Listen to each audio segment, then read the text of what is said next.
Bismillahirrahmanirrahim. Assalamualaikum warahmatullahi wabarakatuh. Dan selamat petang. Alhamdulillah kita dapat berkumpul pada slot petang, slot yang ketiga pada hari ini. Dan pada hari ini kita akan mengupas sedikit atau lebih bergantung pada suasana panasnya forum ini pada hari ini, mengupas isu rasuah, mengupas dan mencungkil terus keluar apa sebenarnya rasuah ni. Terlebih dahulu untuk maklumat panel pada hari ini, camp integriti ini berlangsung selama 3 hari dan hari ini merupakan hari yang kedua kami di sini. Pagi tadi kami sangat berlasak, sangat betul lah. Memang daripada pagi tadi memang habis ada yang memanjat, membaring, macam-macam jenis lah, masuk longkang semua. Tapi atas semangat nak tahu apa rasuah, semua ada hadir. Betul tak?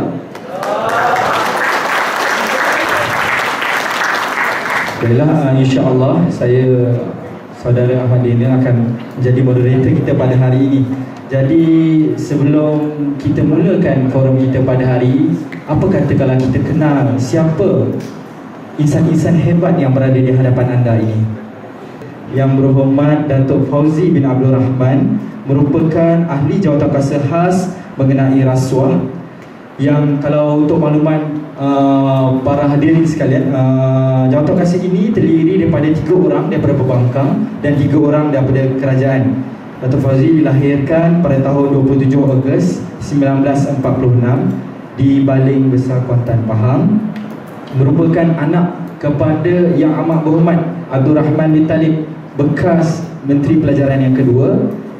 Dan pada tahun 1964 beliau menamatkan pelajaran di peringkat menengah di Malay College Kuala Kangsar. Ada sini pelajar MCKK? Tak ada. Okey. Selepas itu beliau melanjutkan pelajaran dan Datuk melanjutkan pelajaran dalam bidang kejuruteraan mineral di Imperial College Science and Technology di University of London. Dan sedikit berdata dalam bidang politik, memulakan tampuk atau memulakan kancah politik sebagai setiausaha parlimen di Kementerian Penerangan, seterusnya setiausaha parlimen di Kementerian Tanah dan Pembangunan Koperasi, seterusnya Timbalan Menteri Jabatan Perdana Menteri, dan pada tahun 1996 sebagai Adun Besarah Pahang. Dan Alhamdulillah di hari baru ini menang sebagai Ahli Parlimen Indra Mahkota Pahang.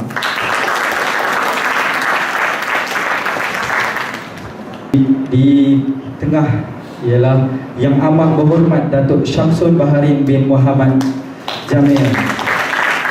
Datuk merupakan pengarah bahagian pendidikan masyarakat, Ibu Pejabat Suruhanjaya Pencegahan Rasuah Malaysia. Dilahirkan pada 2 September 1961 di Parit, Perak, orang Perak, dan telah berkhidmat dengan SPRM, Suruhanjaya Pencegahan Rasuah Malaysia ataupun BPR sebelum ini selama 30 tahun, bermula tahun 1984, 30 tahun. Dan pernah berkhidmat sebagai pegawai penyiasat cawangan tindakan khas, Ibu Pejabat SPRM BPR Kelantan dan BPR Perak, dan sebagai salah seorang dalam bahagian perisikan Ibu Pejabat SPRM. Itu panel kita yang kedua. Disebabkan kita nak cari kelainan, kita perkenalkan Datuk berdua. Jadi apa kata kalau satu lagi ni kita minta Dr. Azlan ini perkenalkan diri dia sendiri. Boleh ke? Bismillahirrahmanirrahim. Assalamualaikum warahmatullahi wabarakatuh. Selamat petang. Nama diberi Azlan Ali. Menerima pendidikan pertama di Oklahoma State University, kemudian melanjutkan pelajaran di UiTM, dulu dikenal sebagai ITM. Kemudian melanjutkan pelajaran di PhD di bahagian Accounting and Finance di University of Wales, UK. Ini berkhidmat sebagai Timbalan Dekan SDCL di KL Business School.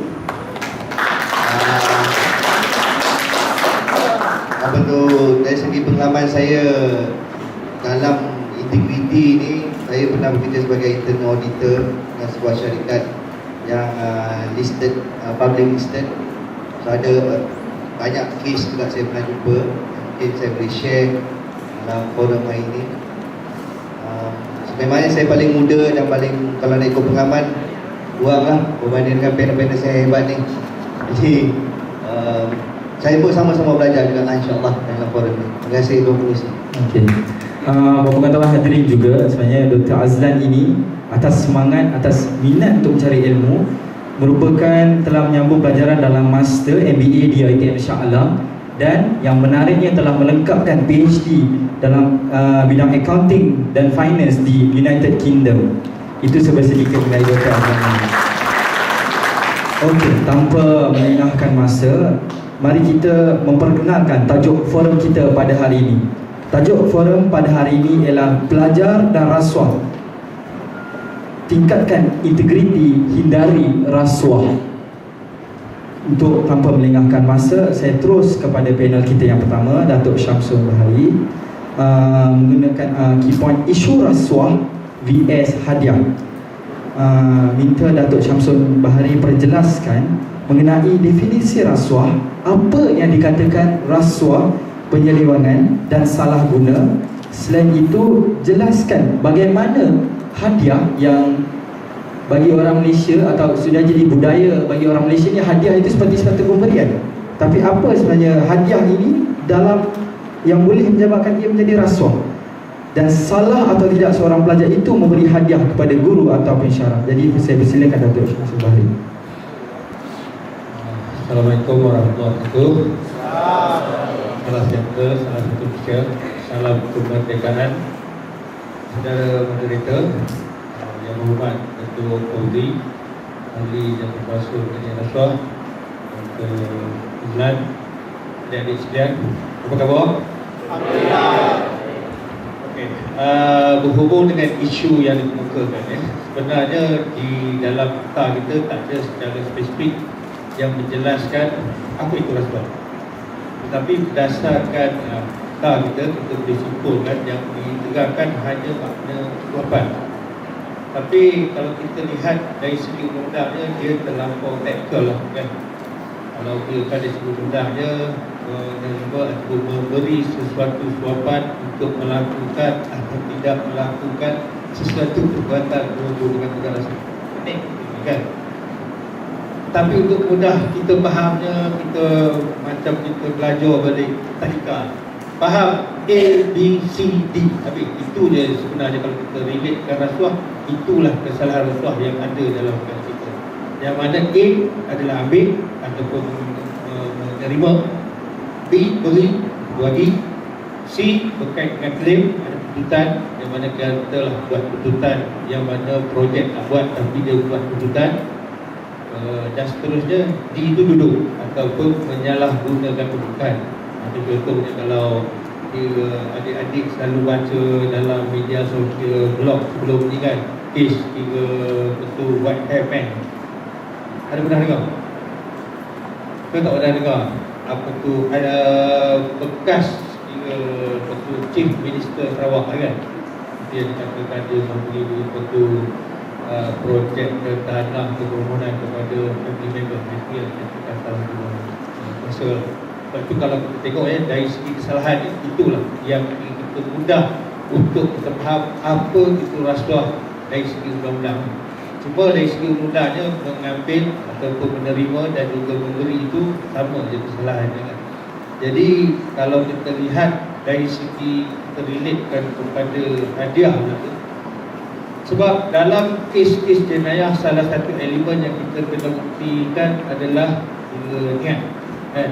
Jadi kalau kita lihat kepada hadiah sama ada boleh tak boleh, itu memang kalau kita di apa tu tengok di dalam masyarakat kita menjadi budaya untuk bagi hadiah kan. Terutamanya kalau katalah sebagai contoh, kalau ada orang Kelantan ni, Kelantan lah Kelantan, sudah kan. Kalau di Kelantan tu tahu ngelai tak? Ngelai. Kan ngelai tu maknanya kalau kita pergi temui salam kau, salam berisi. Itu ngelak lah. Kalau di Kelantan tu, kalau kita pergi kenduri dikatakan ngelak tu, biasanya kita bagi duit lah. Kalau tidak, dia akan kata dulu itu kalau kenduri perkahwinan, dia kenduri doa selamat lah. Ada begitu, kalau kita bagi duit pun normally tuan rumah akan terima lah, kan? Kalau budaya orang Kelantan.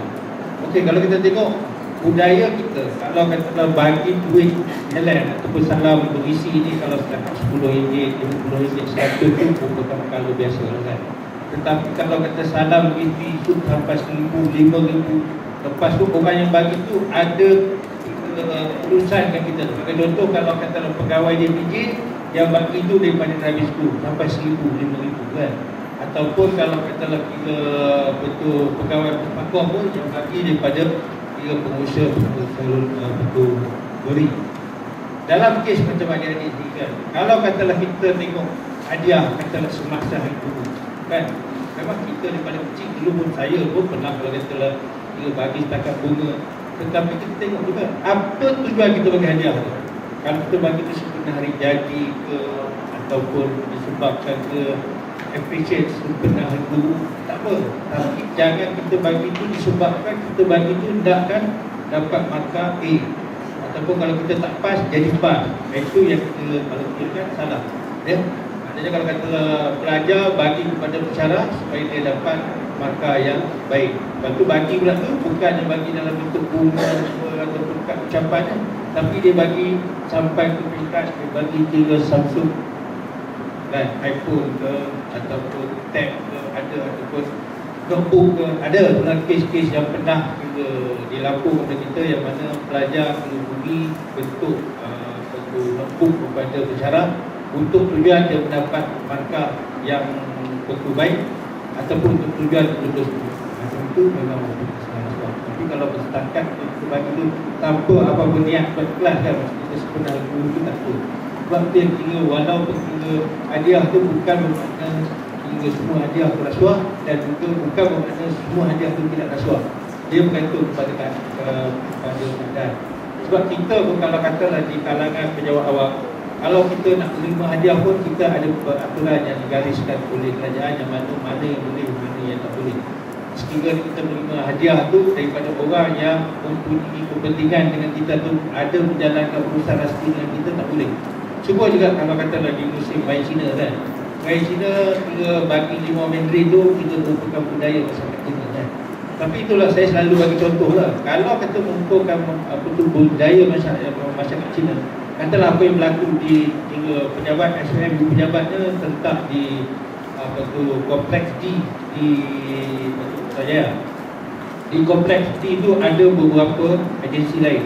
Kalau D1 sampai ke D6, kan, ada beberapa kementerian lah. Kalau kata mula, kalau D1 tu rela, lepas tu D2 KDN, lepas tu KSM, Kementerian Semua Malaysia, JPJ, betul Kementerian Pengangkutan, barulah ke SPM.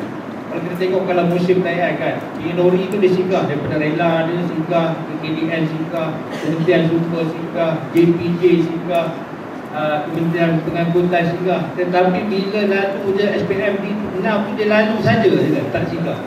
Kalau betul merupakan budaya, kan, apa salahnya dengan singgah di pejabat SPM? Kita pun tak juga kalau merupakan budaya, kan. Sebab itu yang kita tahu, kalau niat tu tak betul, kan, kalau katalah bila betul dia nak bagi itu, patut dia bagi semua, bukan dia pilih-pilih. Sebab dalam kes-kes kita pun kita kena tengok juga pada niat seseorang.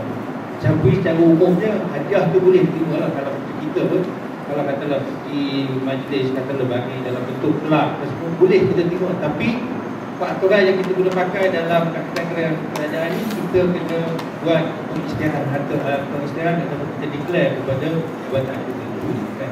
Kita yang kita boleh tengok keadaan, ya. Itulah kalau betul-betul pencabutan saudara mereka, ya. Terima kasih saya ucapkan kepada Datuk Syamsul Bahari. Jadi apa yang boleh disimpulkan daripada soalan saya tadi ialah tidak semestinya hadiah itu rasuah, dan tak semestinya semua hadiah itu bukan rasuah. Jelas? Pernah tak saya buat servis? Pernah tak rakan-rakan sahabat saya ini bagi hadiah masa hari guru? Saya angkat tangan siapa yang pernah bagi hadiah. Saya angkat tangan. Dan anda yakin hadiah-hadiah itu bukan rasuah? Ya, kerana hadiah itu bergantung pada tujuan kita. Tujuan kita, contohlah pada hari guru, tujuan untuk menghargai lagi guru itu, dan saya pasti itu bukanlah rasuah, kan itu satu bentuk perhargaan.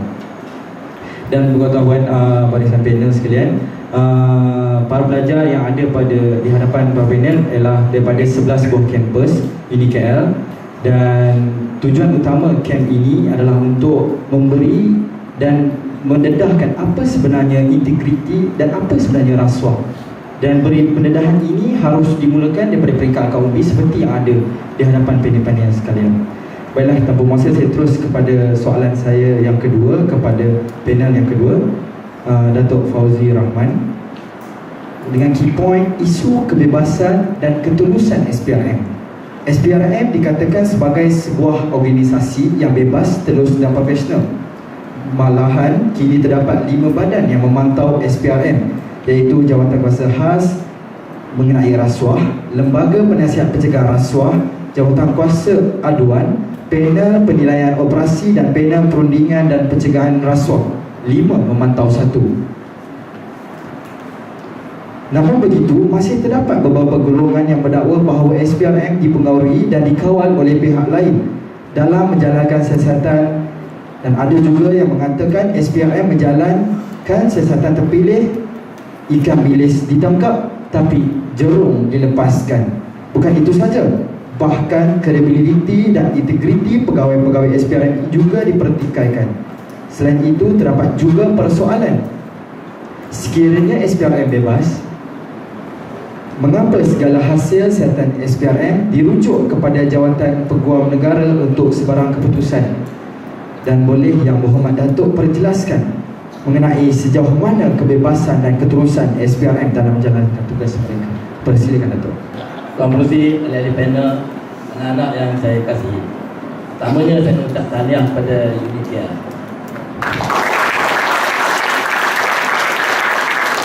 Kenapa saya katakan demikian? Kerana Nabi kita berurusan.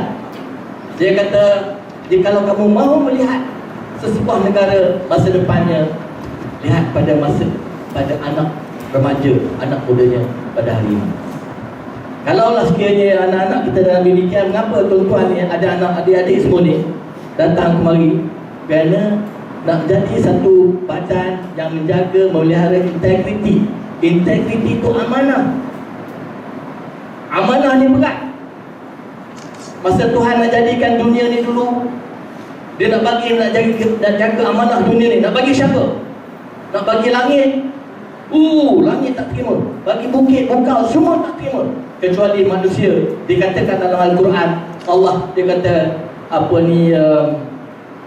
rugilah, bodohlah manusia ni, dia terima amanah. Sebab amanah ini adalah satu perkara yang berat. Dan saya tabik pada adik-adik sekalian, kena sanggup datang 2-3 hari nak belajar, nak tahu apa itu amanah. Tuan-tuan, apa dia jadi pelan negara kita? Pelan negara kita berleluasa dengan rasuah. Pertama saya nak kabarkan, hancur. Allah, minta maaf saya belum jawab soalan dia. Allah dia bagi kita ni nikmat yang paling hebat dalam dunia ni. Tak ada negara macam Malaysia. Apa sebab saya kata demikian? Sebab Allah kurniakan rezeki dari langit. Tuan-tuan, adik-adik dalam belajar luar negeri esok pergi. Saya dah bekerja di Kanada, saya pernah bekerja di Germany, saya pernah bekerja di England. Saya dah round, dah habis pergi dah. Rusia, Amerika, China, pergi mereka. Nak menengok ada tak negara yang Allah kurniakan nikmat seperti mana dia kurniakan pada kita? Tak jumpa. Dia gunakan rezeki dari langit, turunnya hujan, setitik tak lebih, setitik tak kurang. Dia suburkan tanah kita ni. Dia tanam kita, tanam apa pun semua tumbuh, betul tak? Tanam kelapa sawit tumbuh, tanam lada tumbuh, tanam pisang tumbuh, tak tanam apa ladang pun tumbuh, betul? Cuba tanam di Somalia, di Biafra. Dia orang duk sembahyang hajat, minta titik hujan tak turun. Di Bangladesh, minta cukuplah hujan turun 10,000 sekali mati.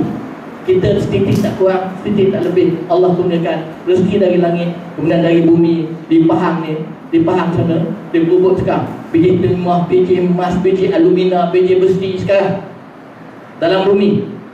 Di laut ada gas, ada minyak. Allah kurniakan kita rezeki yang hebat. Allah menguji kita sebagai manusia ni 2 cara je. Dia tak nak 3 cara. Yang pertama dia bagi kita senang. Dia tengok kita syukur tak. Ingat ya, S senang. Dia 4S ni. Senang, kita syukur tak. Satu lagi dia uji kita dengan S, susah, kita sabar.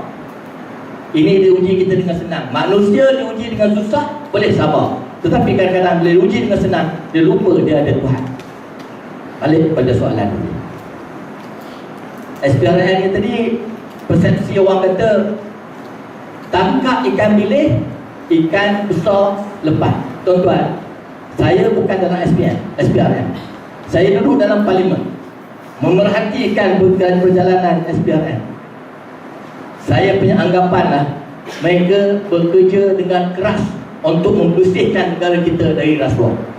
Tetapi malangnya, kita rakyat, kita tak nampak sekatan-sekatan dalam ada pada dia. Tadi dia tanya, mengapa lepas siasat pergi bagi kepada Attorney General. Attorney General ni peguam negara. Kalau peguam, dia orang dah siasat, ada kes peguam negara kita tak cukup kes, tak ada. Dulu tak siasat lah. Minta maaf, tak ada dakwa lah. Kalau satu orang tu kita anggap dia rasuah, SPRN siasat ada kes rasuah, bawa kepada Attorney General. Attorney General kata tak cukup bukti, tak boleh dakwa dia. Tak boleh dakwa lah. Sebab itu sistem undang-undang kita. Dia siasat, polis tak boleh dakwa. SPRM siasat, SPRM tak boleh dakwa. Yang boleh dakwa hanya satu, iaitu AG ataupun peguam negara. Yang ini disedari oleh semua pihak lah, pihak parlimen.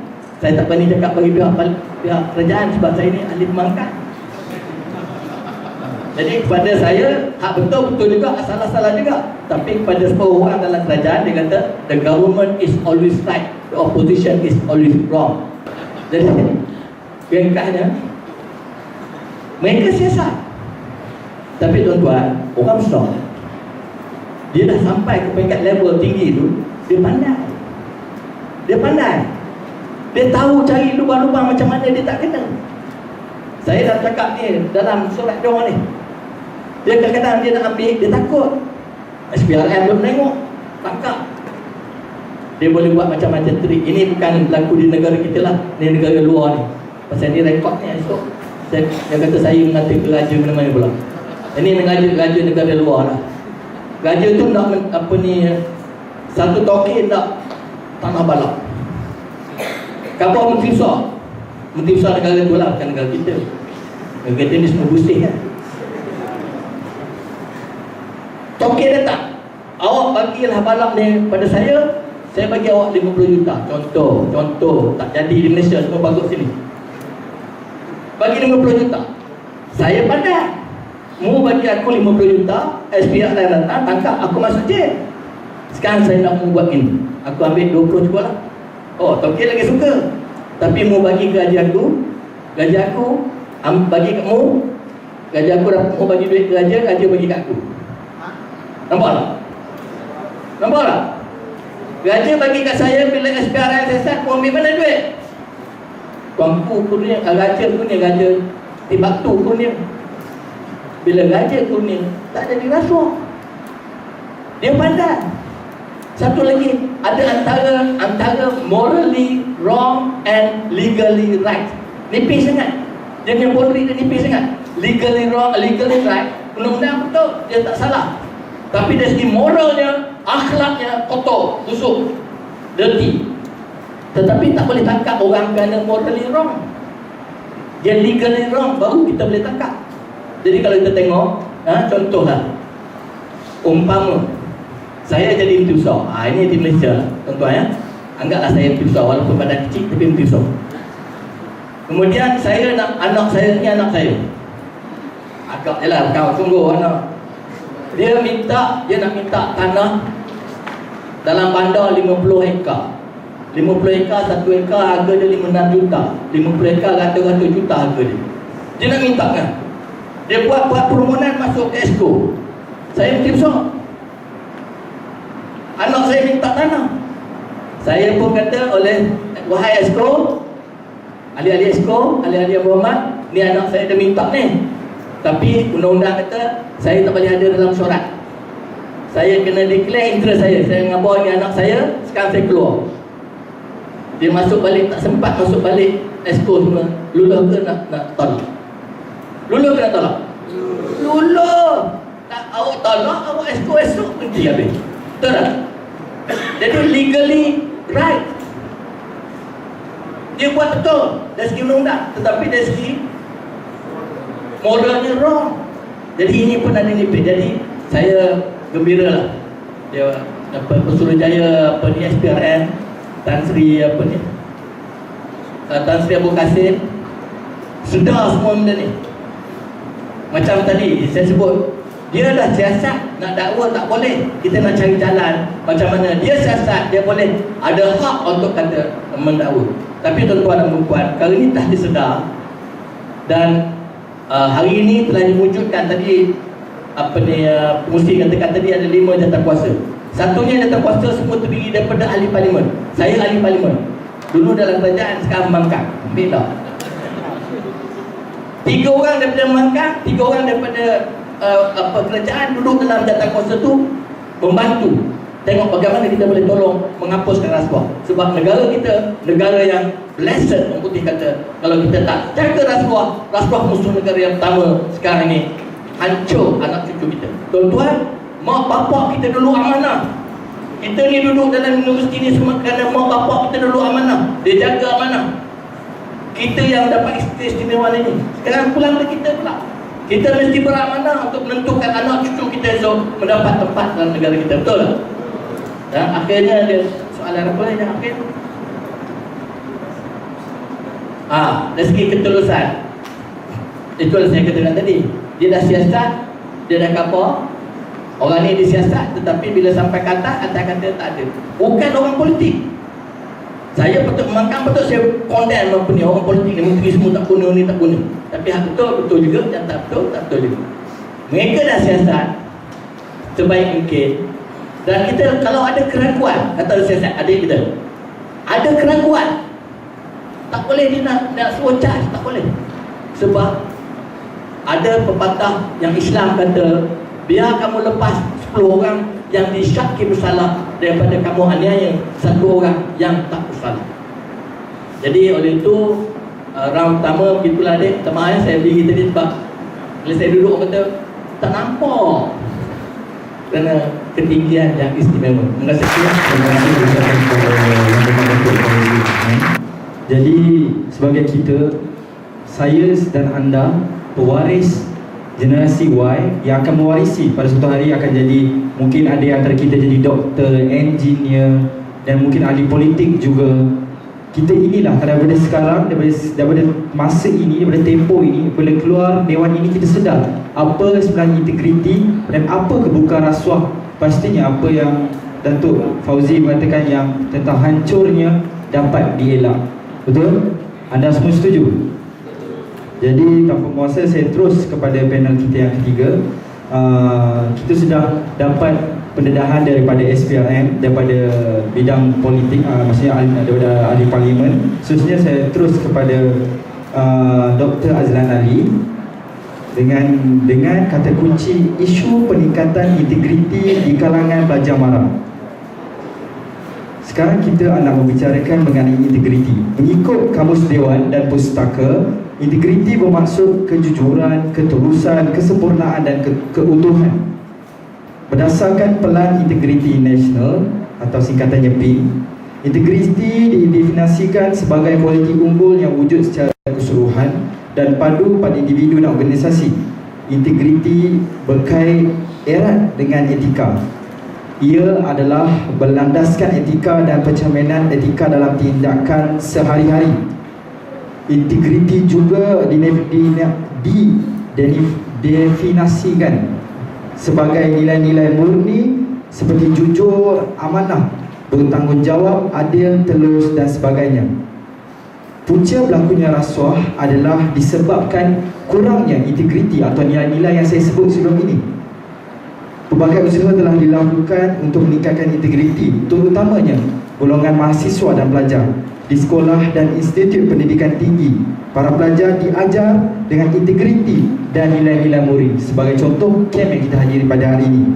Biarpun berbagai usaha telah dilaksanakan untuk meningkatkan integriti, namun begitu gejala sosial dan jenayah tetap juga meningkat. Soalan untuk Dr. Azlan Ali, apakah inisiatif dan tindakan serta sumbangan yang dilaksanakan oleh pihak MARA sendiri dalam meningkatkan integriti dan melahirkan pelajar yang berintegriti? Saya persilakan. Terima kasih Tuan Pengerusi, ahli panel yang saya hormati. Datuk di saya tak apalah, duduklah. Sebenarnya dalam mengajar saya suka berdiri, tapi tak manis nak saya berjalan sebab saya suka jalan ke belakang. Okey, soalan mengenai dengan integriti, apa yang inisiatif yang MARA telah berikan, saya nak share pengalaman saya. Sebab saya adalah anak, consider anak MARA lah. Sebab saya dapat, kalau nak kata apa yang saya tercapai hari ini adalah sumbangan daripada MARA itu sendiri. Yang mana adik-adik sekali sama lah. Perjalanan kita bermula dengan degree MARA dah pupuk kita. Mungkin ada daripada MRSM ni, tapi saya bukan MRSM.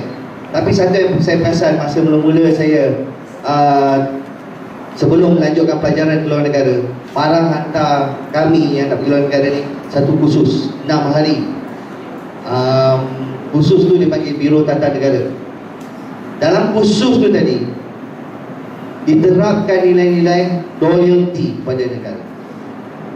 Loyalty yang mana amanah dalam konsep juga menekankan integriti, iaitu amanah pada negara, ingin berbakti kepada negara, melebihkan kepentingan negara berbandingkan kepentingan diri sendiri. Antara contoh yang dia simple, dia buat satu game yang orang kata nampak macam simple tapi ada makna dalam tu. Kami disuruh membawa sebiji telur ayam. Ada yang pernah experience benda ni? Pernah ya? Yang mana kita kena jaga telur ayam tadi tu. Kalau telur ayam tu umpama kita punya harga diri lah, ya. Dia nak bagi tahu kita bawa harga diri, kita punya amanah kita menjaga telur ayam. Sangat rapuh kan? Begitu jugalah dalam kehidupan kerja. Bila dah tamat pelajaran, saya masuk ke kerja, saya perasan benda dia ada impact. Jadi MARA ni sebenarnya dah mendidik anak bangsa ataupun pelajar-pelajar di bawah MARA ni bermula daripada dia memasuki alam universiti tadi ataupun MISM. Contohnya kalau kita tengok hari ni kita dah berkumpul hari ni semata-mata untuk meningkatkan lagi nilai-nilai integriti di kalangan semua pelajar-pelajar kita. Di peringkat universiti, di peringkat UniKL sendiri, kalau di business school dah ada mata pelajaran panggil Business Ethics and Corporate Governance. Saya tak pasti kalau di MIAT ada, belum ada lagi sebab banyak engineering kan. Tetapi saya percaya ada subjek-subjek yang menekankan tentang amanah tadi, integriti. Mungkin dalam tamadun Islam ada mungkin dalam itu, ataupun ITAS dia panggil. Ya. Okey. Maknanya pihak MARA bukan saja mengadakan aktiviti satu program yang hanya berbentuk kita berkumpul saja, malah di dalam kelas juga ditekankan. Dari segi pengurusan pula, kalau adik-adik perasan, bila masuk saja New UniKL, adik-adik akan ada minggu silaturahim. Betul?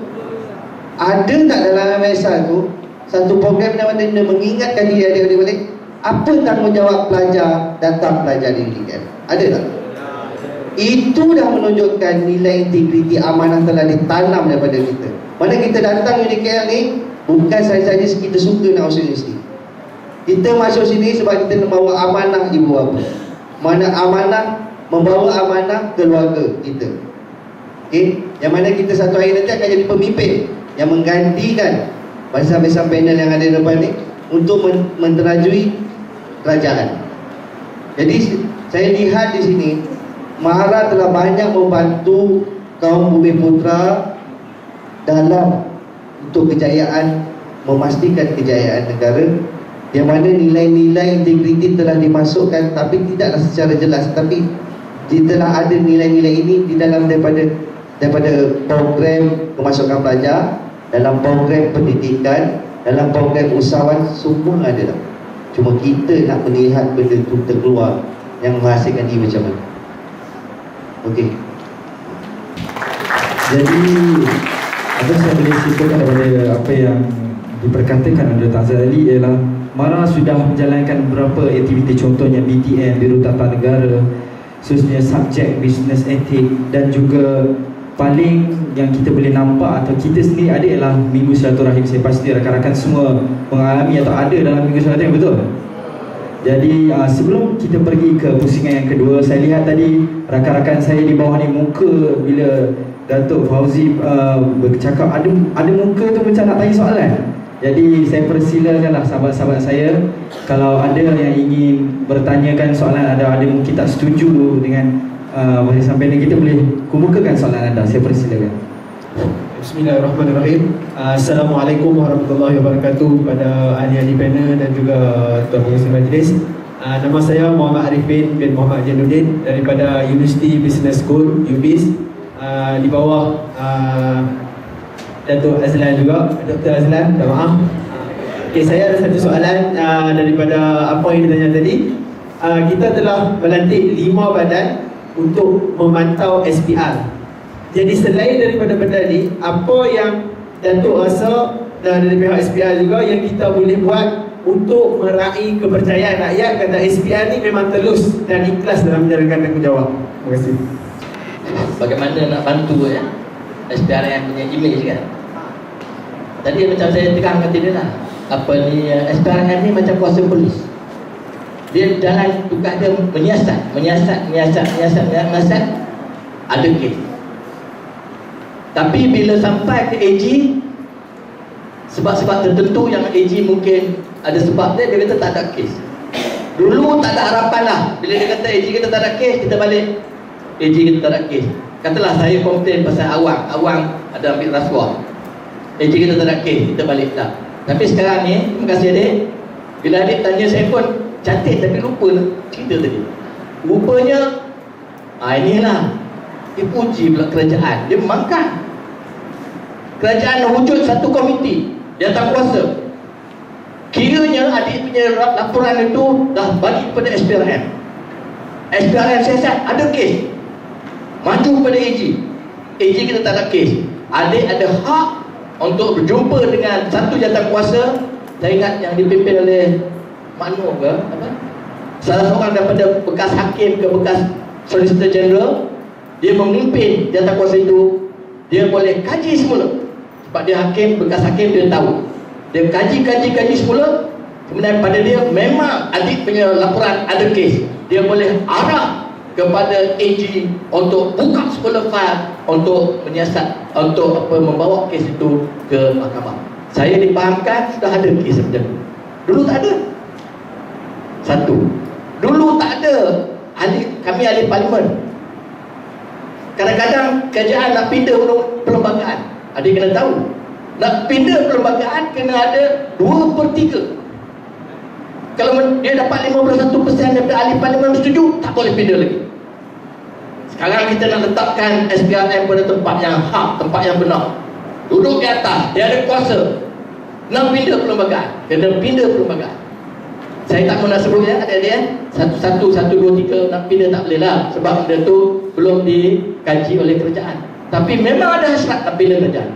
Sebab tu kami dalam pemangkang, kalau baik kami akan sokong. Sebab kita nak negara kita baik. Saya sekali lagi saya kata, kalau daripada golongan inilah timbul 10 orang esok yang betul-betul berintegriti, beramanah, jadi pemimpin.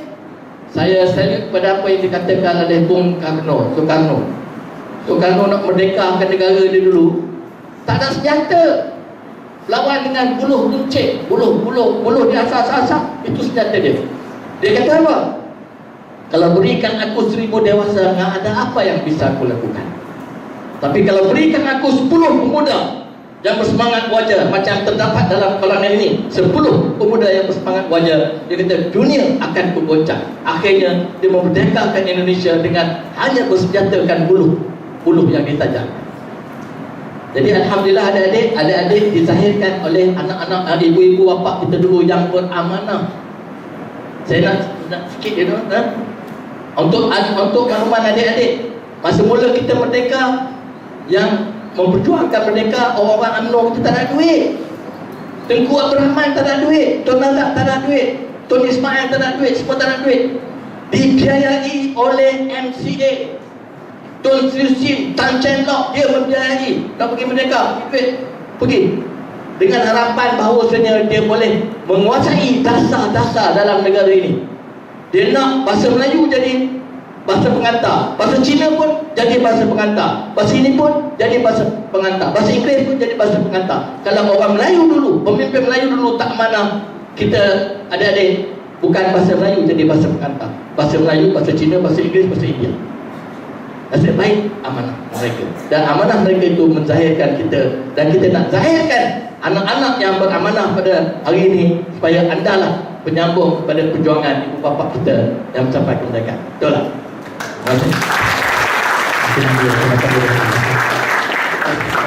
Boleh saya tambah sikit je lah ya. Okay.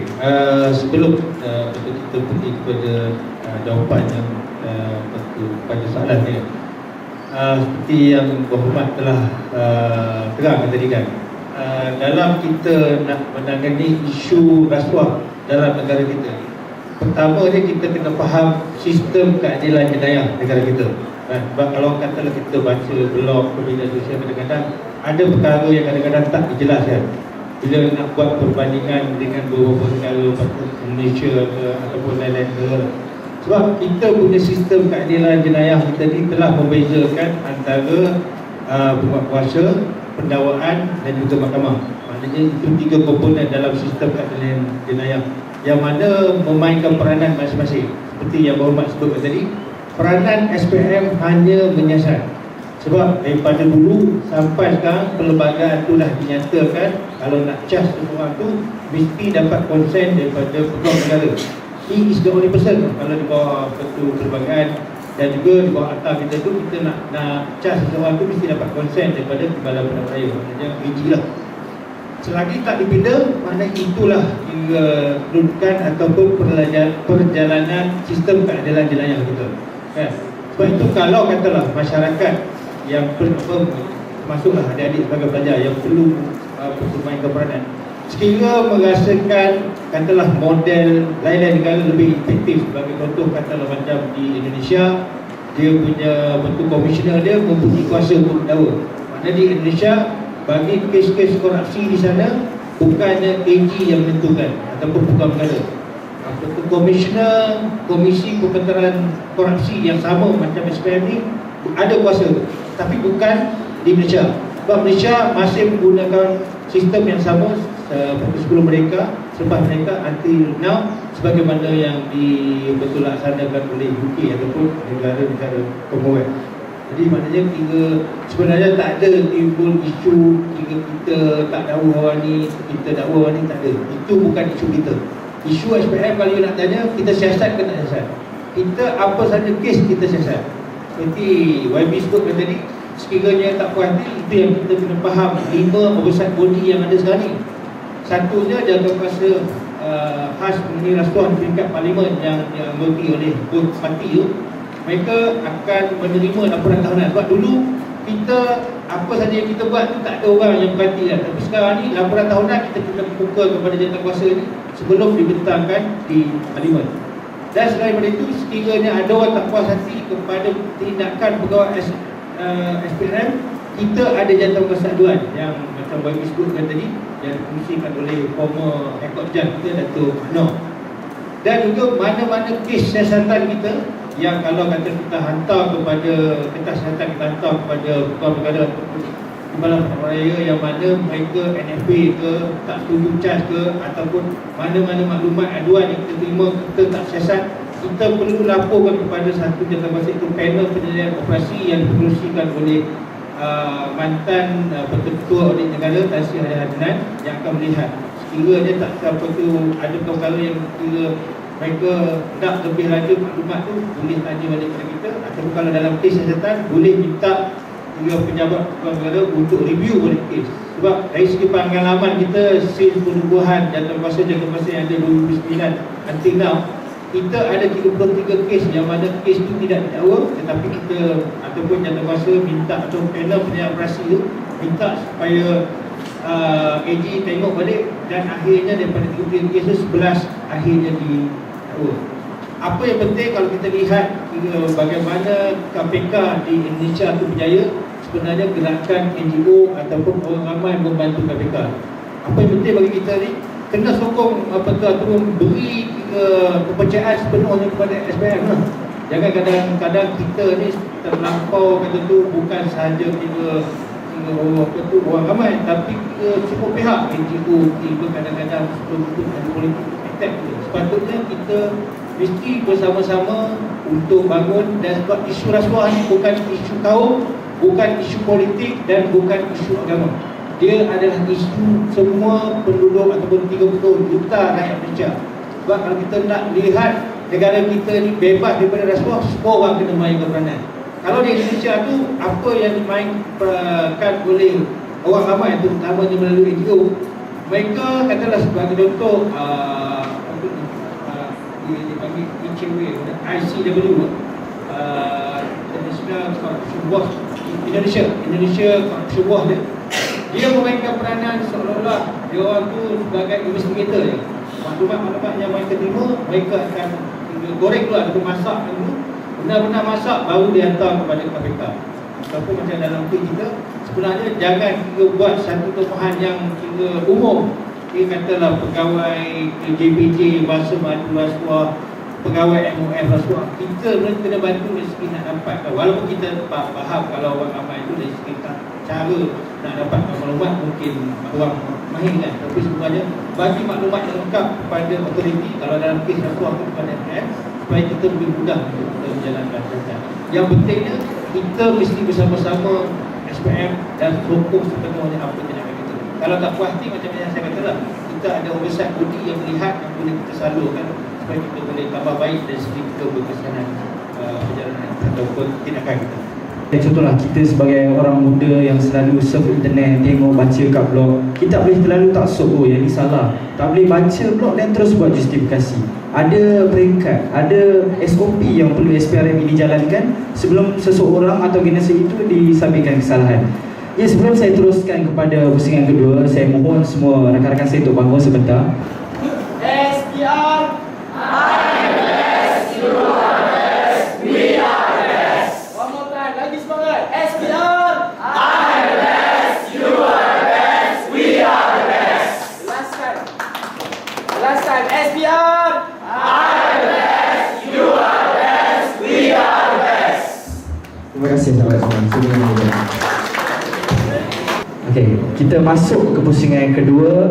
Isu key point yang kedua ialah isu kesan dan hukuman. Saya tujukan kepada Datuk Syamsul Bahari. Kadang-kadang para pelajar ini mungkin tidak sengaja terlibat dengan rasuah. Contohnya menunggang motosikal tanpa lesen, ditahan pihak polis atau JPJ. Pada ketika itu, katakan ada pihak tertentu yang meminta rasuah. Tengah bawa motor, kena tahan, tak pakai helmet, dan ada pihak penguasa yang minta rasuah. Apa yang patut dibuat oleh pelajar tersebut? Itu satu situasi. Bagaimana pula kalau dalam keadaan situasi sekiranya pelajar tersebut cuba untuk memberi dan menawarkan rasuah kepada pihak tertentu? Jika ditangkap, soalannya, apakah hukuman yang diterima oleh pelajar tersebut dan kesan serta impak jalan rasuah kepada diri pelajar tersebut, keluarga dan masyarakat? Saya persilakan Datuk Syamsul. Terima kasih. Satunya seperti yang saya sebutkan tadi lah, dari segi kesalahan rasuah ni, kalau kita tengok A, B lah, ya, ambil ataupun beri kan. Menerima ataupun menawar tu merupakan satu kesalahan. Memberi ataupun menawar merupakan satu kesalahan. Meminta ataupun menerima juga merupakan satu kesalahan. Kalau dalam senario yang diberikan tadi, maknanya kalau berlaku keadaan di mana pelajar dengan enforcement ada tawar-menawar, maknanya kalau berlakunya transaksi yang memberi itu pelajar ataupun salah, yang menerima itu pun salah, ya?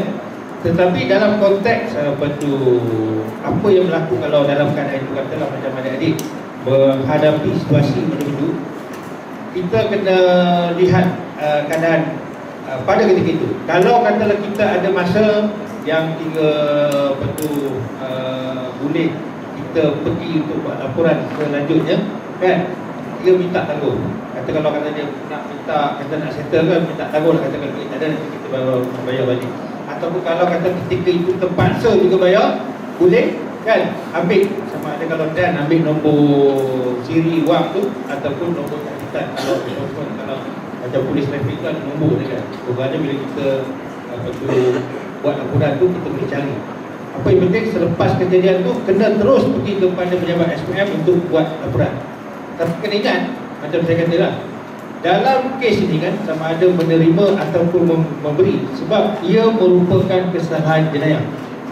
Kesalahan jenayah itu sebenarnya sekiranya mana-mana kesalahan jenayah berlaku, selain daripada kita enforcement ni ada kuasa untuk menangkap, sebenarnya di bawah kanun peraturan jenayah ataupun kanun prosedur jenayah kita rakyat biasa itu boleh melaksanakan tangkapan, kita panggil citizen arrest. Tapi selalunya kita pun berapa ramai yang berani kan, silap kalau kita nak tangkap kita kena pukul ataupun kita kena pukul oleh kan. Jadi kita tak, tapi sebenarnya boleh. Dan dalam masa yang sama sekiranya melibatkan enforcement, katalah polis itu sebenarnya ada kuasa untuk menangkap kalau kita bagi ataupun kita tawarkan duit kan. Sebab itu sebenarnya dalam keadaan ini kalau nasihat saya semudah ni, jangan beri. Apa keadaan pun jangan beri. Sebab kita tak tahu bila kita, walaupun kita negotiate, tiba-tiba dia terperasan. Kadang-kadang orang buat kesalahan ni, dia terperasan dia orang lain je, dia kata ini sebab orang SPM ni kan nak apa tu trap dia ni kan. So dia tak jadi, apa yang dia buat, dia tangkap. Kalau dia tangkapnya kira adik-adik sebenarnya memang boleh. Sebab dari segi undang-undang ni, kesalahan jenayah boleh siapa-siapa tangkap. Terutamanya kalau kira polis ni lah. Kalau saya kena nasihat, jangan langsung beri. Kalau katalah kira, sebab kalau kira adik-adik sebenarnya kena saman kes trafik tu adalah kes saman saja. Tetapi kalau katalah kita beri kes rasuah tu, walaupun kata pada ketika itu kira niat kita sebab kita nak settle cepat, kita bagi RM5, it doesn't matter kan. Amount bukan menjadi persoalan dari segi undang. Sebab kesalahannya tetap sama ada duit RM1 ke RM1 juta ke RM10 juta, sama je dia punya treatment ataupun kalau kata hukuman pun sama. Maknanya kalau dari segi hukumannya penjara tak lebih 20 tahun ataupun 5 kali nilai suapan ataupun kedua-duanya. Dalam arti kata lain, kalau kata kes macam ke adik betul, dendanya tak lebih 5 kali nilai suapan ataupun RM10,000, mana yang lebih tinggi? Contohnya, katalah kita tawarkan RM100, sebenarnya kalau dendanya adalah RM10,000 ataupun penjara, pulang pada mahkamah lah, itu prerogatif mahkamah lah, ataupun kedua-dua sekali.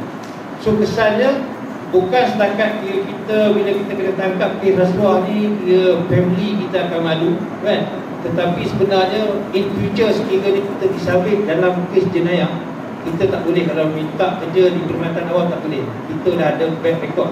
Sebab mana-mana conviction di bawah kira undang-undang mesti didaftarkan di pendaftar penjenayah di Bukit Aman. Maknanya rekod tu akan ada sehingga kita mati ataupun bila kes tu telah diberi pengampunan ataupun telah kira apa tu orang tu meninggal barulah dikeluarkan. Kalau tidaknya dia punya rekod tu tetap ada sampai waktu mati lah baru dikeluarkan ataupun kes dia nak rayuan lah. Itu impactnya kepada kita. Sebab tu saya kata rasuah ni dia bukan amount tak kira kecil besarnya, dia adalah harmful to the society.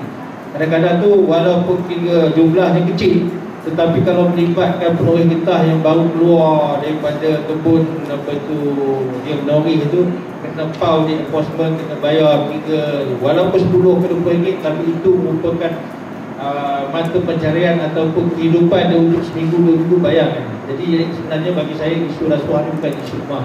Yang pentingnya macam saya kata lah, perkara ni kita perlu tangani secara bersama dan bukan diletak di satu pihak je ataupun pada SPM je. Tanpa kerjasama semua pihak yang nak menjadi saksi kita ataupun pengadu pun kita tak boleh pergi ke mana lah kan. Memang harapan kita kerjasama semua pihak amat apa tu kita perlukan. Sekian. Terima kasih Datuk Syamsul Bahari. Jadi apa yang boleh saya simpulkan, rasuah itu memberi atau menawarkan. kalau kita berada dalam situasi itu, kita sendiri berfikir menawar atau memberi. Jadi kita ambil tindakan. Sebagai contoh, kalau kita berada contoh dalam situasi polis tadi, kita bersama, kita cakap, cakap pada dia bagian macam yang Datuk Syamsul berkata, mungkin kita boleh cakap, saya student, saya tak ada duit. Itu salah satu langkah, itu yang kita mampu lakukan. Jadi yang keduanya, yang saya tertarik dengan apa yang Datuk Syamsul katakan, kita jangan pandang enteng benda ni. Mungkin kita rasa hanya suapan RM50 kita berikan kepada pegawai jawatankuasa, pegawai keselamatan, pegawai yang bertugas. Namun impak negatifnya, nama kita tersenarai. Tersenarai dalam, ya, maksudnya akan nama buruk yang akan tersenarai pada masa hadapan. Bila kita nak minta kerja, bila kita sampai satu tahap, kita minta mencari bidang pekerjaan, jadi rekod buruk tu dah ada. Itu memberi impak negatif kepada kita. Hanya kerana RM50 hilang sumber pendapatan kita yang bakal kita akan dapat, kerana RM50 yang kita rasa pandang, alah RM50 dia bagi je lah, nampak. Jadi, dan yang seterusnya, seperti yang Datuk Syamsul katakan, bukan sahaja pihak jawatankuasa, tapi juga daripada semua pihak, pelajar, ibu bapa, masyarakat. Kalau semua mengatakan bahawa rasuah itu tidak perlu, rasuah itu perlu dibuang, pasti negara Malaysia tidak akan ada rasuah. Jadi tanpa buang masa, saya terus kepada soalan saya yang kedua, kepada panel kita yang kedua. Dengan kata kunci, isu peranan dan tanggungjawab membasmi rasuah. Persepsi pada masa kini mengatakan rasuah di Malaysia teruk.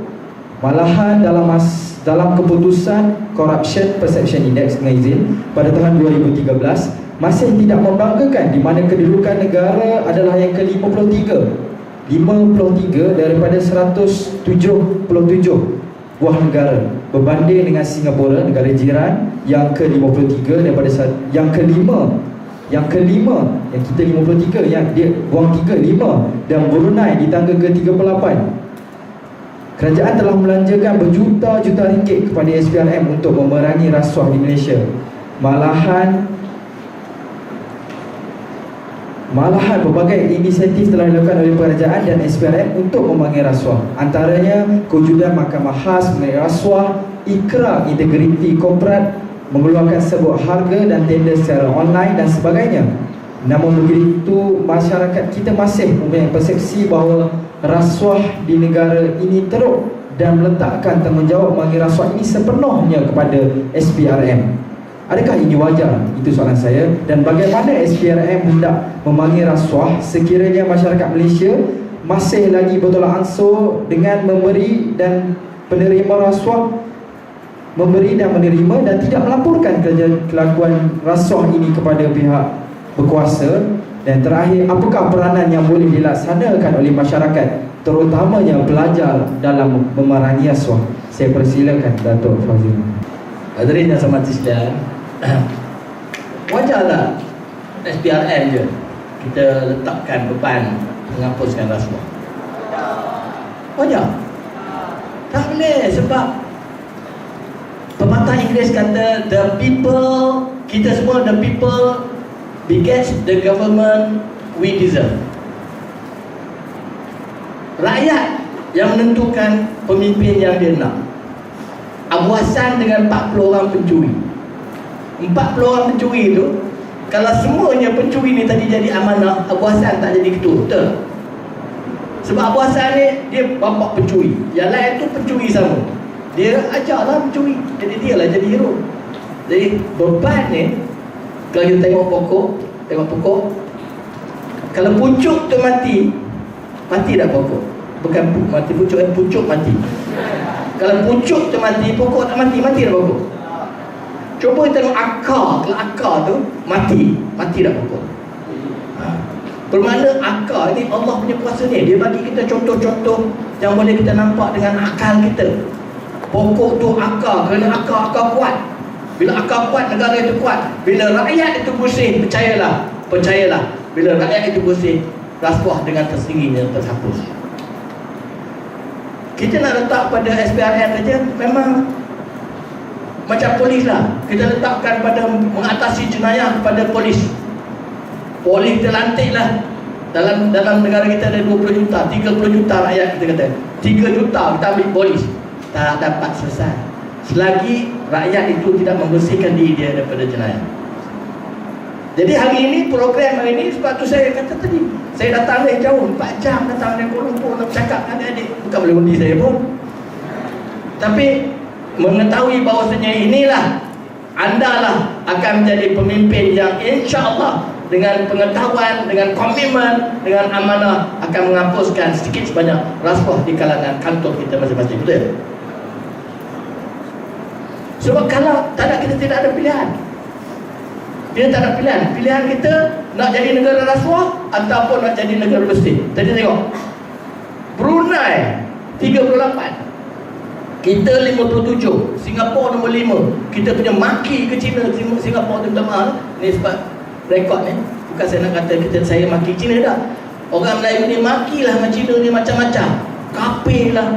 Kafir maknanya engkar pada Allah. Berdebak. Tapi bila dia memerintah nombor 5, kebersihan di dalam dunia, dalam kerajaan yang bersih, kita bagaimana? Jadi itu ceramah tu sesi lain lah. Tapi saya nak gambar gini, saya salute. Kalau inilah program, inilah mulanya, ini SPRM pun dah sedar. Persepsi dia orang ngata-ngatakan apa, SPRM ni main-main, SPRM ni tangkap ikan bilik. Memang persepsi tu memang betul. Tapi inilah langkah SPRM bila bersama-sama dengan anak-anak dalam universiti, memainkan peranan supaya kita menerangkan. Inilah dia ada limitation, had dia. Saya nak ulang tadi, saya cakap tadi, orang yang pandai tadi, dia tahu cara selok-belok undang-undang ni, nak lari-lari. Betul tak? Yang kena tangkap, yang tak cerdik, yang terbodoh dia marah, tak cerdik. Hak tak cerdik tu orang ikan bilis tadi. Yang ikan jiwa dia pandai. Dia kelok-kelok tu, dia undang-undang dia tahu. Buat gini kan dia lepas, buat gini dia kena tangkap, dia buat gitu. Macam saya cerita tadi lah. Suruh orang tu ambil, bagi kat saya, lepas. Jadi inilah benda yang kalau kita sebagai rakyat yang bertanggungjawab, saya percaya adik-adik yang saya hormati sekalian, yang saya kasihi, kita kena bantu. Kita kena bantu bukan hanya menerangkan orang kampungnya, kita mengamalkan pada orang kampung, pada anak-anak kita, jiran kita, keluarga kita. Corruption doesn't pay. Di mana? Pasal apa? Yang tadi kata pasal apa? Malaysia ni tinggi sangat indeks rasuah dia. Rasuah ni, bila satu negara itu nikmat dia hebat, yang Allah saya katakan tadi, Allah bagi nikmat kita hebat, banyak sangat, rezeki langit dari bumi dari laut, maka orang berebut tanah itu. Itu yang tadi rasuah. Kalau negara miskin macam Papua ni, Gini ke mana ke, yang tak ada benda, tak ada harta, orang tak ada beri rasuah. Dan rasuah ni kalau boleh saya sebut, tadi saya sebut ke adik-adik 4S ya. Allah uji kita susah, supaya kita sabar. Allah uji kita senang supaya kita, aku beri kamu senang, aku bagi kamu nikmat, kamu guna ke arah mungkar dan kufur, akan kuseksa kamu. Ini Allah janji. Aku bagi kamu harta dari langit, dari bumi, dari laut, kamu engkar, kamu gunakan maksiat, kamu gunakan untuk rasuah, maka jaga kamu akan kutarik nikmat tu, maka baru tu kita tahu. Rasuah ni biasanya 3 bentuk. Apa dia? Kalau kamu bertuhan kepada 3 ni, memang lingkuplah bangsa kamu. Pertama, bertuhankan, bagus, terima kasih, harta. 3 tak. Bertuhankan harta, ni cari harta ni, nak ke harta ni, sanggup bagi rasuah kena harta. Kedua, tahta, nak cari tempat, darjat, pangkat, sanggup bagi rasuah. Ketiga, dia 3 tak, harta, tahta, wanita. Wanita ni maksudnya sexual urge. Kalau manusia bertuhan pada 3 ni, maka lingkuplah manusia. Tapi obat dia yang mujarab ada 3 tak juga. Tasbih, tahmid, takbir. Kalau anda semua baca subhanallah, faham erti subhanallah, senang dalam hati subhanallah, maha suci Allah, siapa kita? Allah maha suci, siapa kita nak banding Allah? Allahu Akbar, siapa kita nak banding Allah? Alhamdulillah, ini semua nikmat kamu. Alhamdulillah. Penyakit 3 tak akan diobat oleh 3 tak, hak jumpa dalam Quran. Itu saja adik-adik. Lain kali kita jumpa lagi. Saya bersyukur berdepan dengan anak-anak ni seperti anak-anak yang insya-Allah akan main peranan untuk mencanangkan satu generasi yang baik bagi cucu-cucu kami ini. Saya dah ada cucu. Tahu tak? Saya ada cucu nampak je muda ni. Cucu saya berapa orang? Ni nak gambar tuan-tuan ya. Saya daripada isteri pertama saja ada 6 orang anak, 17 orang cucu. Isteri pertama 17 cucu, percaya tak? Isteri yang kedua tak ada anak, tak ada cucu sebab dia tak ada. Terima kasih.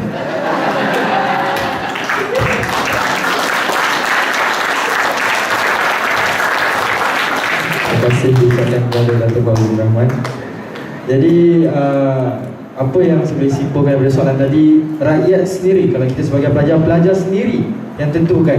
Kalau pada hari ini kita dengar apa tu rasuah, bagaimana bentuk rasuah, bila kita balik kita sebarkan dekat keluarga kita. Kadang benda nampak enteng, nampak macam mudah, kita sebarkan dekat universiti nanti. Anda semua merupakan sekretariat SPRM juga, anda balik, anda buat program, sebarkan.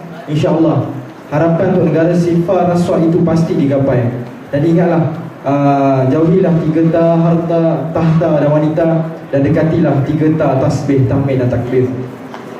Tanpa buang masa, saya terus kepada soalan saya kepada panel kita yang ketiga, Dr. Azlan Ali, dengan kata kunci isu misi dan visi MARA.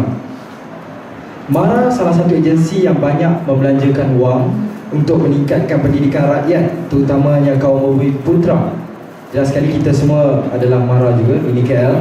MARA telah melaksanakan pelbagai program untuk meningkatkan integriti dan memerangi rasuah. Salah satunya adalah penubuhan Sekretariat Pencegahan Rasuah di Institut Pendidikan MARA. Dan ada di antara anda juga kebanyakannya adalah sekretariat, betul? Soalan saya kepada kepada Dr. Azlan Ali Datuk, mengapakah MARA begitu menitik beratkan perkara ini, dan apakah sebenarnya harapan MARA terutamanya kepada para pelajar di bawah MARA? Saya persilakan. Terima kasih. Bismillahirrahmanirrahim. Saya ingin membawa adik-adik pada maksud MARA itu sendiri. Siapa tahu apa maksud MARA?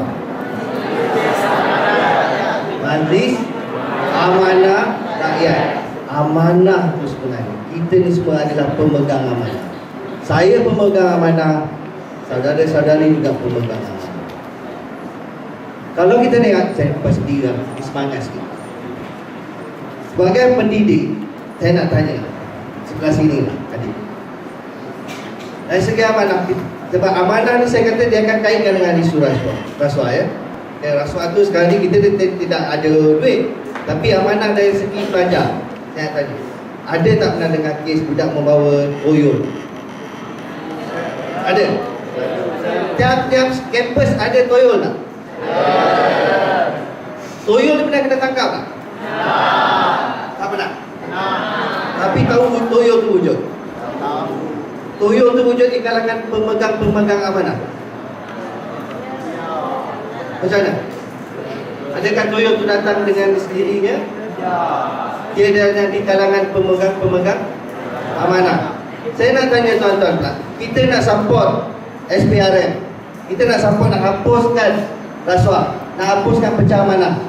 Tapi saya nak tanya terus terang, siapa pernah angkat tangan masa Dewan nampak kawan dia meniru, angkat tangan? Nampak? Belum bagi tahu lagi, nampak? Ada? Orang pernah nampak? Pernah nampak ya? Ada lain? Memang menumpukan exam tu lah. Habis dia ada boleh tahu ada toyol. Toyol, macam mana? Awak macam mana tahu ada toyol? Pernah buat? Tak tahu tak buat? Tak nak buat? Tak tahu apa tu toyol? Apa ni? Apa ni toyol? Orang meniru. Macam mana awak tahu dia meniru sedangkan awak tak tahu? Anak mata, maknanya awak pernah nampak? Pernah nampak? Pernah nampak? Pendek kata kalau saya kumpul di sini, busu-busu 10 orang boleh pernah nampak. Did you ever say that, sir, budak tu meniru sir? Sebab apa?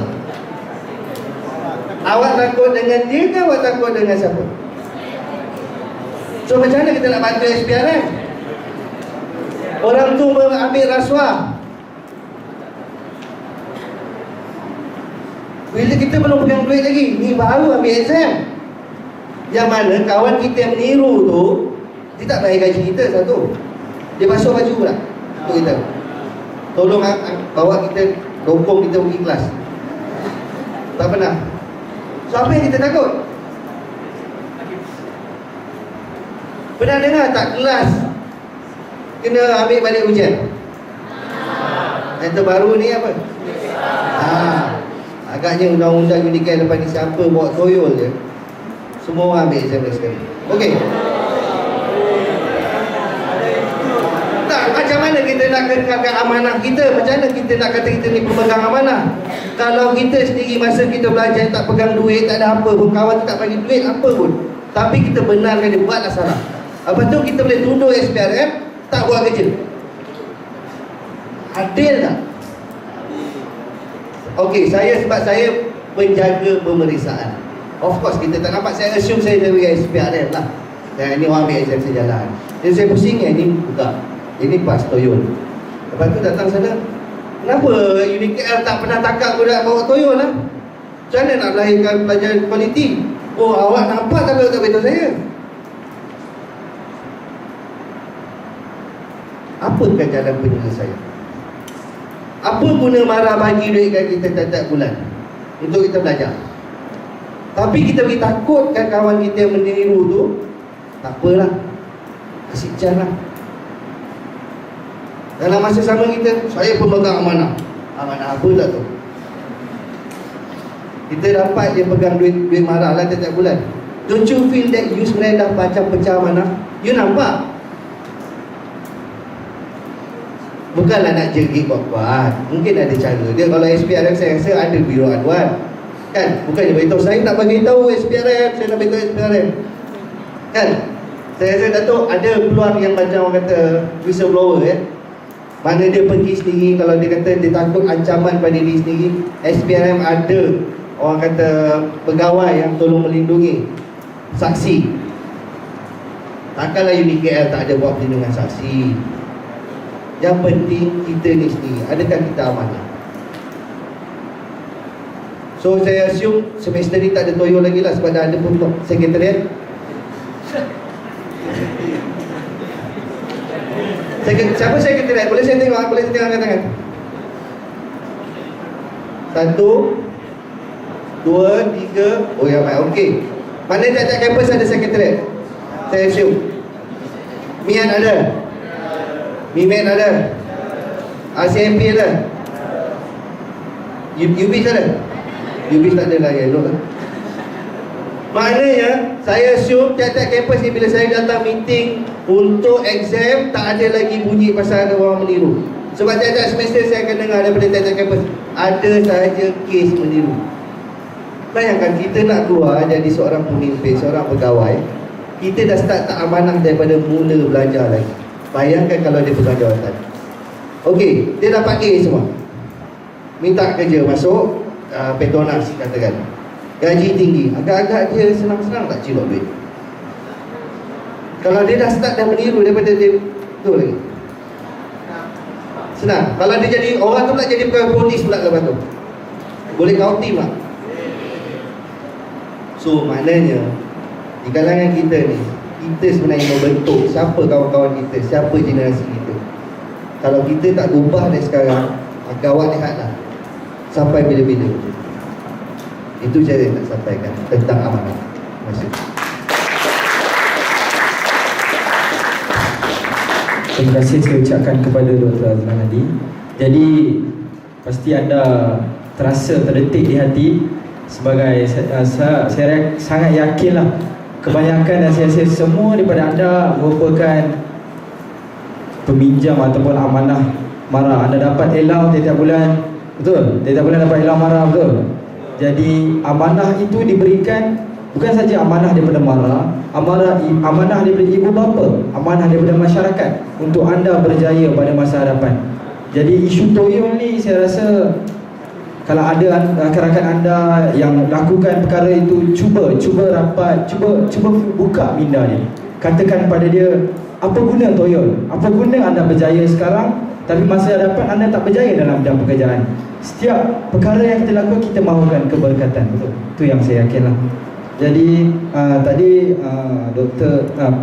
Datuk Fauzi ada beri saya satu ayat Quran dengan izin, surah Al-Baqarah ayat 118 juzuk 2, 188 juzuk 2. Jangan kamu hulur kepada hakim untuk mendapatkan yang bukan hak kamu.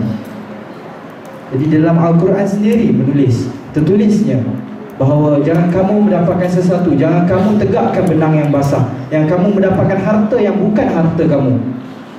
Jadi pada masa hadapan bila anda jadi seorang ketua, anda menjadi seorang pemimpin, fikirkanlah benda yang anda belajar, benda yang anda dengar hari ini, apply lah. When knowledge is applied, itu IDKL. Jadi saya terus kepada pusingan yang ketiga. Jadi saya buka kepada sahabat-sahabat saya yang tadi begitu semangat, begitu teruja nak tanya soalan. Saya buka sekali lagi, jika ada sahabat yang ingin menanyakan soalan kepada mana-mana panel atau ke semua panel, saya silakan. Saya nak tanya dengan SPR lah. Jika dia berlaku rasuah dan pihak SPR mendapat report melalui surat layar. Okey, buat masa ini sebenarnya kita punya sumber maklumat kita pelbagai, ya. Termasuklah kita dapat daripada petugas kepada nombor 1-888-6000, sama ada pemberi maklumat datang ke pejabat kita, sama ada daripada surat-surat yang kita terima menggunakan peti surat 6000 tanpa stamp kan, boleh sampai kepada kita. Dan setakat ini sebenarnya kita masih menerima apa sahaja surat, termasuk surat layar. Yang pentingnya macam saya katakan tadi kan, surat layar yang kita terima tu mesti disclose offense. Kalau setakat dia kata kira ahli parlimen kira rasuah, kita tak siasat. Kalau cakap polis Bukit Aman rasuah pun kita tak akan siasat. Dia kena bagi spesifik in the sense that dia memenuhi, selalunya kita menggunakan pendekatan apa tu, one husband with five wives lah, 1H5W tu, bila, di mana kan, bagaimana, siapa yang terlibat kan. Kalau kata pegawai JPJ ke tu, pegawai JPJ di mana kan, bila, siapa yang bagi. Itu maknanya kita ada lepas masa ni kita masih menerima surat layar. Tetapi sekiranya ke mana-mana pihak tak melaporkan sebagaimana yang Dr. Azlan sebutkan tadi kan, melaporkan ataupun memberi maklumat kepada authority, termasuklah SPM. Sebab kita ada 2 akta baru yang telah diwartakan pada 2009 dan juga 2010, iaitu satunya Akta Perlindungan Pemberi Maklumat. Maknanya kalau Akta Perlindungan Pemberi Maklumat ni akan melindungi siapa-siapa sahaja memberi maklumat kepada authority, termasuklah pada SPM. Kalau kes rasuah lah, kalau katalah kes jenayah, yang lain tu mungkin kepada polis. Sama juga sebenarnya whistleblower ni terpakai kepada mana-mana syarikat, universiti. Sekiranya ada aduan dalaman yang kita nak laporkan, wajib pihak yang terbabit tu mesti dia kira protect whistleblower ataupun pemberi maklumat. Kita pun kalau dulu tak ada pun Whistleblower Protection Act pun, kita di bawah akta kita memang kita kena lindungi pemberi maklumat kita. Hingga kalau kes tu pergi ke mahkamah pun kita tak boleh repeat. Daripada mana kita dapat, kita akan beritahu daripada kita punya source dan bersumber. Sampai source kita tak boleh repeat. Ya? Cuma berbeza kalau seseorang tu jadi pengadu. Pengadu ni ada orang yang terlibat secara langsung. Macam katalah macam dalam kes tiga adik-adik tadi, kita bagi duit kepada enforcement. Maknanya kalau datang kepada SPM tu, itu sebagai pengadu, bukan pemberi maklumat. Pemberi maklumat ni katalah dia tahu, katalah ada kawan-kawan bagi hadiah dalam bentuk notebook kepada lecturer, kan kita lapor tidak, itu boleh kita track sebagai pemberi maklumat. Tapi kalau kita sendiri yang report, itu pengadu, itu kita kena protect di bawah Witness Protection Act. Itu dua berbeza. Pengadu itu adalah orang yang ataupun saksi itu adalah orang yang terlibat secara langsung dengan kes. Cuma apa tu, saudara moderator, saya tambah sikit dua perkara yang saya perlu tekan kepada adik-adik. Sebab kenapa kita buat program seperti ini? Satunya sebagaimana yang YB sebut adalah kan, kita apa-apa pun dalam kita punya kempen pilihan, memang kita kena beri fokus kepada akar ubi. Maksudnya ada yang first. Sebenarnya kita ada mesej kenapa kita perlu buat ataupun kita tubuhkan SPR. Satunya pada 2022 dulu kita adanya finding daripada kajian yang dilakukan oleh UKM, yang mana salah satu findingnya di kalangan responden pelajar mengatakan ataupun 30.5% mengatakan mereka sanggup menerima rasuah bila mereka berkuasa, bila mereka bekerja lah. That's why yang bila kita dapat daripada hasil kajian tu, kita propose kepada kerajaan untuk tubuhkan sekretariat pencegahan rasuah di semua universiti. Tapi kita kena tengok kemampuan kita start dengan IPTA, kemudian kita panjangkan ke Institut Pendidikan Guru dan seterusnya di Institut Pendidikan Mara. Dan pada tahun depan insyaAllah dengan penambahan keanggotaan yang ada tu, kita akan extend kepada Institut Pendidikan Swasta. Apa yang kita masih bimbangkan, kalau kita tengok kepada data tangkapan yang dibuat antara 2003 sehingga 2012, 40% daripada mereka yang ditangkap tu adalah merupakan mereka yang berumur 35 tahun ke bawah. Maknanya kira di kalangan adik-adik bila pergi ke dunia pekerjaan nantilah.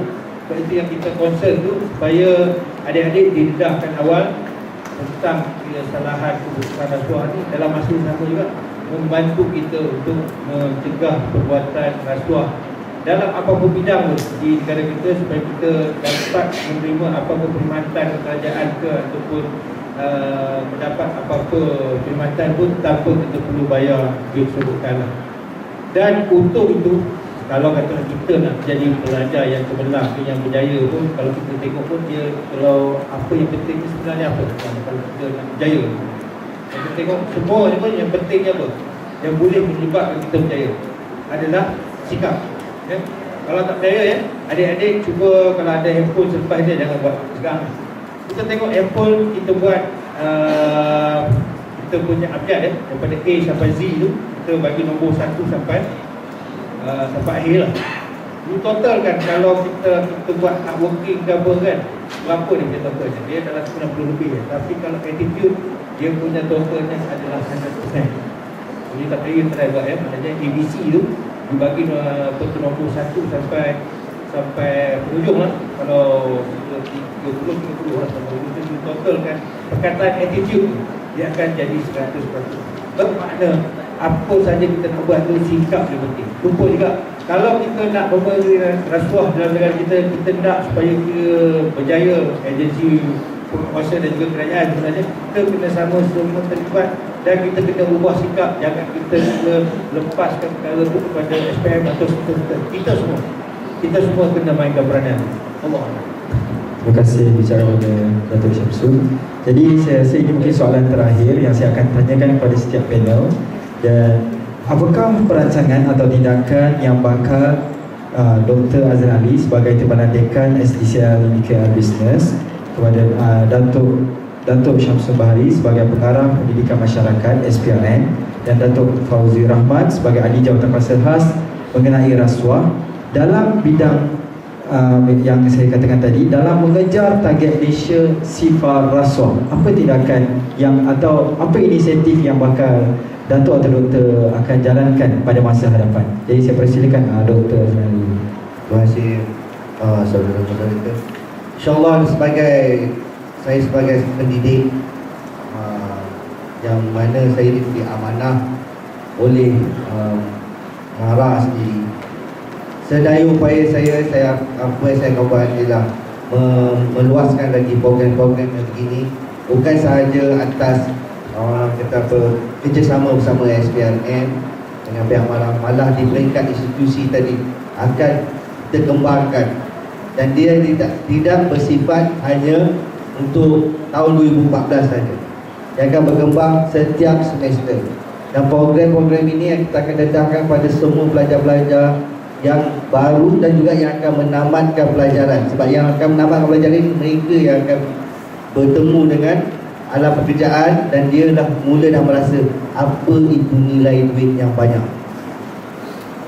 Jadi ini dari segi institusi pendidikan kita akan teruskan program ini begini. Dan untuk untuk pelajar-pelajar baru kita nak ketekankan sikap amanah dari segi tanggungjawab seorang pelajar yang membawa cita-cita dia, cita-cita keluarga dia untuk dia belajar di Allah. Okey, bagi saya apa yang pentingnya, sebab saya daripada bahagian pendidikan masyarakat kan. Jadi kita nak memastikan supaya semua pihak termasuklah di kalangan adik-adik supaya mendapat maklumat yang sebenar. Ya, sebab kadang kita dapatkan maklumat daripada media sosial dan kadang-kadang ada maklumat yang hampa. Bagi saya apa yang penting kalau adik-adik nak mengetahui itu dapat from the right authority lah. Dalam kata lain, kalau isu-isu rasuah ni dapatkan daripada SPM. Kalau katalah kira adik pun dah ada engagement dengan Sekretariat Pencegahan Rasuah ni, kalau nak sebut FB-nya boleh kira communicate dengan saya melalui saya punya FB saya, FB official saya Pemas Didik. Kalau try cari Pemas Didik itu adalah official FB account saya yang mana kita salurkan mesej rasuah supaya kita dapat bekerjasama antara satu sama lain. Yang penting macam saya katalah, untuk kita memastikan negara kita bebas daripada rasuah, semua pihak perlu memainkan peranan. Terutamanya kita sebagai rakyat ni kan, ataupun pelajar pun boleh memainkan peranan. Sekiranya perkara itu berlaku, lapor kepada kita dan kita sama-sama ada perkara yang sama-sama mendesak kerajaan dari kita punya ahli yang berhormatnya kan, untuk kita pindah undang-undang bagaimana yang YB sebutkan tadi kan. Ada sebenarnya kekangan yang dihadapi oleh pihak SPM selagi kira undang-undang tu tak dipindah, perlembagaan tak dipindah, maknanya ada kekangan pihak kita. Bila mana seperti yang YB sebut tadi, kita ada perkara-perkara yang kita boleh siasat tetapi tak akan pergi ke mana-mana. Bila mana macam tadilah, legally is right but morally is wrong. Tapi morally is wrong is not an offence under the act. Jadi tak boleh kita proceed kan. Dan perkara itu perlu kerjasama semua pihak, terutama kalau rakyat NGO sendiri yang memberi pressure kepada kita punya 222 ahli parlimen itu boleh membantu kita lah. Sebab kita sebagai enforcement akan melaksanakan apa sahaja undang-undang yang diberi kepada kita. Kita tak akan pergi lebih daripada itu. Maknanya kalau undang-undang macam itu saja yang kita boleh laksanakan. Kalau nak lebih besar, maknanya ada perkara yang perlu kita pindah dan juga kita tambah baik dari segi perjalanan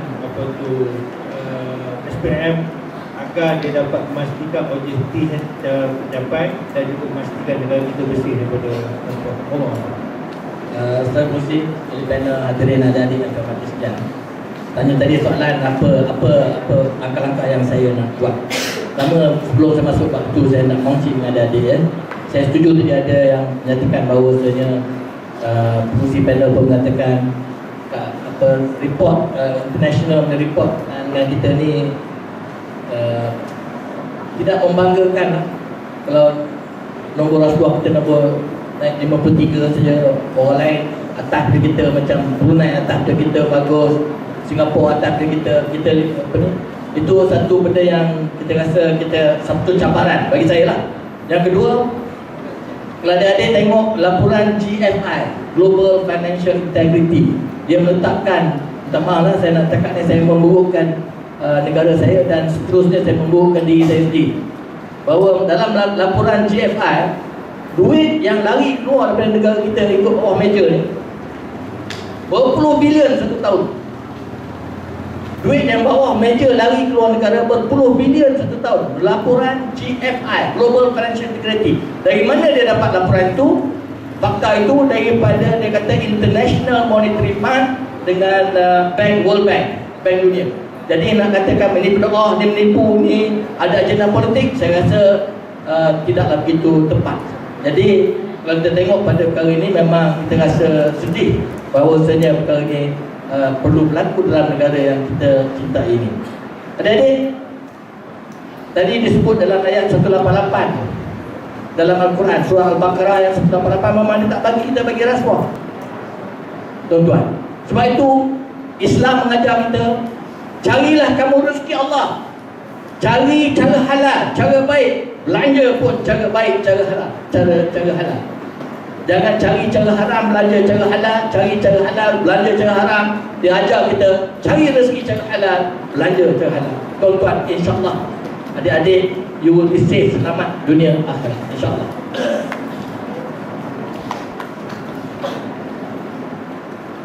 Sebenarnya ditanya tadi apa yang saya nak buat. Saya di mana dinyatakan oleh Datuk tadi, apa yang kurang dalam perlembagaan saya nak bawa kepada apa ni, parlimen. Kita nak pindah, nak bagi kuasa lebih kepada SPRM. Dan bagi saya ini memerlukan pendidikan. Saya minta maaf ya. Sistem pendidikan kita very good. Anak-anak dia ajar semua bahasa pengantar, bahasa Melayu supaya kita ni bersatu padu. Sistem pendidikan kita mengajar kita menjadi engineer, doktor, accountant, ekonomis, bla bla bla bla. Itu digubal pada tahun 50-an, masa mula kita merdeka. Minta maaf saya nak cakap, saya rasa sekarang ni zaman dah berbeza. Kita dah percaya, zahirkan ekonomis, accountant, engineer, lawyer, apa lagi sebut. Tapi kita nak zahirkan manusia yang bukan saja ada profesionalisme dia, skill dia, tetapi ada amanah dia. Bermakna kita nak zahirkan manusia yang mengenal Allah dan mengenal perintah Allah. Ini panjang cerita ni. Manusia yang kita nak lahirkan, engineer yang mengenal Allah, mengenal perintah Allah. Doktor yang mengenal Allah, mengenal perintah Allah. Menteri yang mengenal Allah dan mengenal perintah Allah. Kerana bila kita kenal Allah, kita kenal perintah Allah, maka kita akan jadi hamba Allah yang sebenar-benar. Adik-adik, saya percaya ada di antara adik-adik ini akan jadi pemimpin. Pemimpin disebut dalam Quran, bukan mesti sini dia hebat. Pemimpin mesti ada dua, sebut dalam Al-Quran. Nak ada apa? Satu, Al-Quwah, kekuatan pemikiran, kekuatan ilmu. Nak jadi pemimpin perang, mesti tahu ilmu perang. Nak jadi pemimpin negara, mesti tahu pentadbiran negara. Nak jadi pemimpin satu-satu badan, mesti tahu ilmu, kekuatan ilmu dia ada.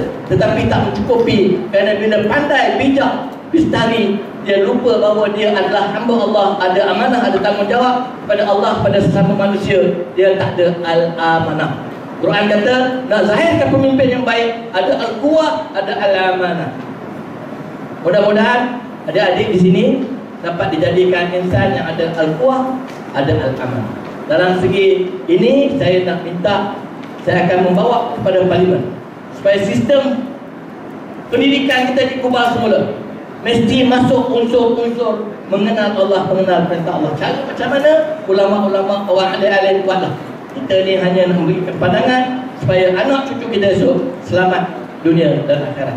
Jadi saya sekali lagi saya ucap ribuan terima kasih kedua pihak penganjur. Dan saya nak mengajak tuan-tuan, adik-adik yang saya hormati sekalian, walaupun saya seorang pemangkang, walaupun SPRM dizahirkan oleh kerajaan, saya nak ajak tuan-tuan, marilah kita beri satu tempukan kepada SPRM yang membantu kita.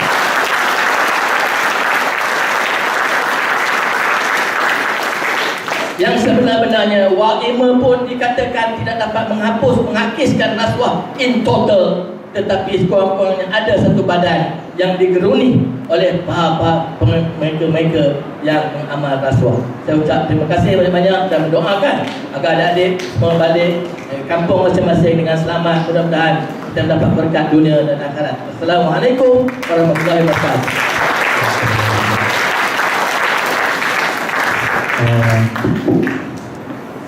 Bahagia ucapan daripada Datuk Fauzi tadi, maka bahagilah saya rasa forum kita pada hari ini. Terima kasih kerana anda telah membuka, telah menyedarkan kami apa itu integriti dan apa itu rasuah. Jadi apa kesimpulan yang saya boleh buat pada hari ini ialah yang pertamanya, mulakan sifat benci dan sifat anti rasuah bermula daripada diri anda di hadapan saya ini, khususnya keluarga, masyarakat dan negara. dan sedarlah bahawa rasuah itu akan jadi dan telah jadi musuh negara, dan anda harus jauhi. Dan jadi setiap diri anda ini mesti menghindari kerana anda lah pemimpin pada masa hadapan. Dan yang terakhir sekali, jika tadi Datuk Fauzi ada 3 ta, saya ada 3 P. Rasuah itu bukan budaya, adalah penentu mahu atau tidak, adalah penggunaan jatuhnya rasuah, dan adalah penamat rasuah di negara Malaysia. Jadi saya mohon maaf jika ada kekurangan sepanjang saya jadi moderator pada hari ini. Jadi kita tutup majlis kita, forum kita pada hari ini dengan tasbih kafarah dan surah Al-Hadis.